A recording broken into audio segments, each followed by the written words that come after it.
નમસ્તે વાલી મિત્રો, હર હર ગંગે. અત્યારે સનાતન હિન્દુ ધર્મનો ખૂબ મોટો મહિમાવંત ઉત્સવ એટલે મહાકુંભ. ત્રિવેણી સંગમમાં સ્નાનનો મહિમા અપાર છે અને જ્યારે 144 વર્ષ પછી આવો યોગ સર્જાયો છે ત્યારે આ મહાકુંભમાં સ્નાન કરવા કરોડો લોકો ઉમટી પડ્યા છે. સૌ કોઈને એવી ઈચ્છા છે અંતરની કે હું પણ મહાકુંભમાં સ્નાન કરવા જાઉં. મિત્રો, મને પણ એ જ ઈચ્છા હતી અને 6 દિવસ પહેલાં હું ત્રિવેણી સંગમમાં સ્નાન કરીને આવ્યો. સ્નાન કર્યું ત્યારે મેં મારા પરિવાર, સોસાયટી, મિત્રો અને વિશેષ કરીને વિદ્યાકુંજ પરિવારના તમામને યાદ કરીને સ્નાન કર્યું. ગંગા મૈયા, મૈયા યમુના અને સરસ્વતીને વંદન કરીને આપ સૌના માટે શુભકામનાઓ, શુભાશીષ માગ્યા. સાથે સાથે હું એ ત્રિવેણી સંગમનું પવિત્ર જળ આપ સૌ સુધી પહોંચાડવાના ભાવથી હું લાવ્યો છું.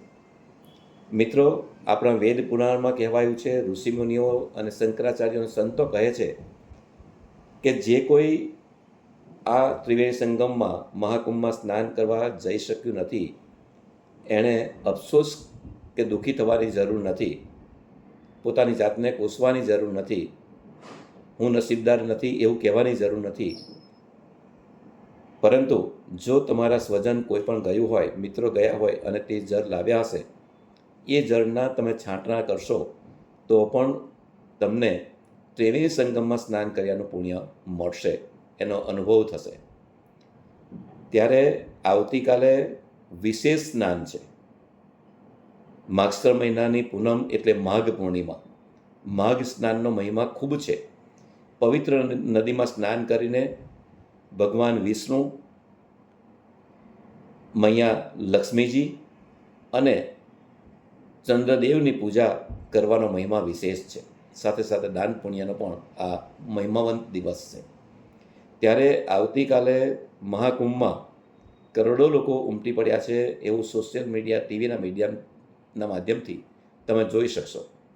ત્યારે સવિશેષ પાછું આપણને દુઃખ થાય કે આટલા બધા લોકો જાય છે ને હું કેમ ન જઈ શક્યો. ત્યારે એના માટે જ આવતીકાલે શાળામાં ત્રિવેણી સંગમનું જળ, એનું પૂજન સાથે આપ સૌ છાંટણા લઈ શકો. અમારા વિદ્યાર્થીઓને આ પવિત્ર જળના છાંટણા થાય એ માટેનો આયોજન કરેલ છે.